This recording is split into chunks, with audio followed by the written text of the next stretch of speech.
بہت پرانی بات ہے جب دنیا میں لوگ سچے اللہ کو بھول چکے تھے۔ ہر طرف شرک پھیل چکا تھا۔ لوگ پتھر اور مٹی کے بنائے ہوئے بتوں کو اپنا معبود سمجھتے تھے۔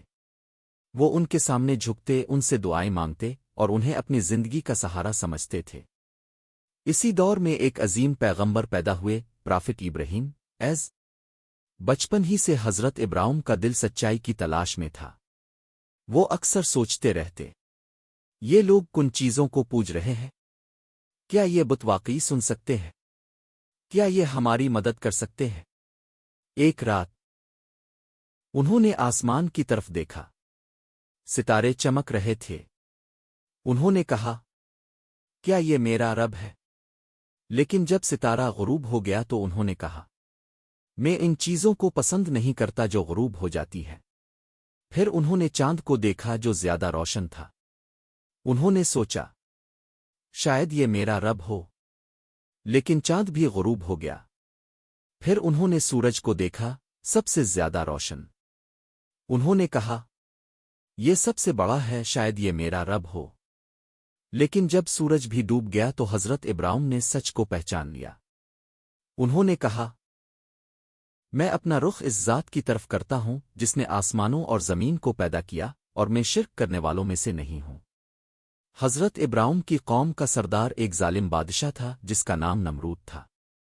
وہ خود کو خدا کہتا تھا اور لوگوں کو اپنی عبادت کرنے پر مجبور کرتا تھا۔ جب حضرت ابراہیم نے لوگوں کو اللہ کی طرف بلانا شروع کیا تو لوگ حیران رہ گئے۔ انہوں نے کہا، کیا تم ہمارے باپ دادا کے طریقے کو چھوڑنا چاہتے ہو؟ حضرت ابراہیم نے محبت اور حکمت کے ساتھ سمجھایا، یہ بت تمہاری کوئی مدد نہیں کر سکتے۔ نہ یہ سنتے ہیں نہ بولتے ہیں۔ لیکن لوگ اپنی ضد پر قائم رہے۔ ایک دن حضرت ابراہیم اپنے والد کے پاس گئے جو خود بھی بت بناتے تھے۔ انہوں نے کہا، ابا جان، آپ ان چیزوں کی عبادت کیوں کرتے ہیں جو نہ سن سکتی ہیں اور نہ دیکھ سکتی ہے؟ ان کے والد غصے میں آ گئے اور کہا، اگر تم نے یہ بات نہ چھوڑی تو میں تمہیں سنسار کر دوں گا۔ حضرت ابراہیم نے صبر کیا اور اللہ پر بھروسہ رکھا۔ کچھ عرصے بعد قوم نے ایک بڑا تہوار منانے کا فیصلہ کیا۔ سب لوگ شہر سے باہر چلے گئے۔ حضرت ابراہیم نے اس موقع کو استعمال کرنے کا فیصلہ کیا۔ وہ خاموشی سے مندر میں داخل ہوئے جہاں بہت سے بت رکھے ہوئے تھے۔ ہر طرف خاموشی تھی۔ حضرت ابراہیم نے ایک کلہاڑی اٹھائی اور ایک ایک کر کے تمام بت توڑ دیے۔ پتھر کے ٹکڑے زمین پر بکھر گئے۔ لیکن انہوں نے ایک بڑا بت چھوڑ دیا اور کلہاڑی اس کے کندھے پر رکھ دی۔ جب لوگ واپس آئے اور اپنے بتوں کو ٹوٹا ہوا دیکھا تو وہ غصے سے بھر گئے۔ انہوں نے چیخ کر کہا، کس نے ہمارے معبودوں کے ساتھ یہ کیا؟ کسی نے کہا، ہم نے ایک نوجوان کو سنا تھا جو ان بتوں کے خلاف بات کرتا تھا۔ اس کا نام ابراہیم ہے۔ لوگ فوراً حضرت ابراہیم کو پکڑ کر لے آئے۔ انہوں نے پوچھا، کیا تم نے یہ کیا ہے؟ حضرت ابراہیم نے سکون سے جواب دیا، نہیں، یہ کام اس بڑے بت نے کیا ہے۔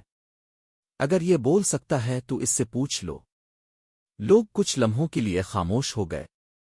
انہیں حقیقت کا اندازہ ہو گیا تھا۔ وہ جانتے تھے کہ بت بول نہیں سکتے، لیکن پھر بھی انہوں نے اپنی غلطی تسلیم کرنے کے بجائے ضد اور تکبر کو چن لیا۔ انہوں نے کہا، تم جانتے ہو کہ یہ بول نہیں سکتے۔ حضرت ابراہیم نے فرمایا، پھر تم ان کی عبادت کیوں کرتے ہو؟ یہ بات ان کے دلوں پر لگی، مگر انہوں نے حق کو قبول نہ کیا۔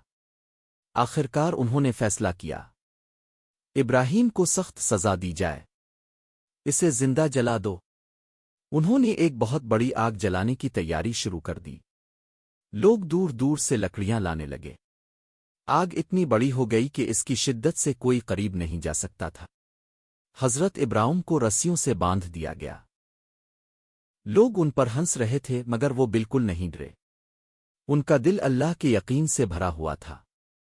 روایات میں آتا ہے کہ جب انہیں آگ میں پھینکنے کے لیے منجنیق پر رکھا گیا تو فرشتہ جبرائیل آئے اور پوچھا، کیا آپ کو کسی مدد کی ضرورت ہے؟